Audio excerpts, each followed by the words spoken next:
প্রিয়ন। তো আজকে অনেক কষ্টে ব্যাংক অ্যাকাউন্টটা করছি ইতালিতে আসার পরে। ব্যাংক অ্যাকাউন্ট করার জন্য কিছু ডকুমেন্ট লাগে, যে ডকুমেন্ট ছাড়া আসলে কোথাও ব্যাংক কার্ড হয় না বা সম্ভব হয় না আর কি।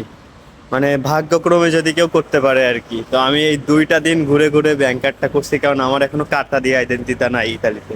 আমি আসছি 4 মাস হয়েছে। তো আমার সাথে যারা আসছে বা অনেকের যাদের কার্ডটা দিয়ে আইডেন্টিটা নাই আর কি, ইতালিয়ান আইডি আইডি কার্ড নাই আর কি, তো তারা কেউ এখনো ওইভাবে ব্যাংক কার্ড করতে পারে নাই।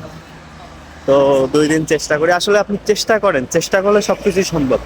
আপনি চেষ্টা করেন, আপনি যেটুকু ভাষা জানেন, অথবা ইতালিয়ান যদি সব কিছু ভালোভাবে না বলতে পারেন, ইংলিশে কথা বলেন, কারণ ব্যাংকে তারা ইংলিশ বোঝে। ইংলিশে কথা বলেন। তো চেষ্টা করেন, আপনার যে যেখানে আছেন আপনারা ব্যাংক কার্ড বানাতে চেষ্টা করেন। চেষ্টা না করলে কিন্তু কোনো কিছু সম্ভব না। সবাই ভালো থাকেন, সুস্থ থাকবেন। আল্লাহ হাফেজ।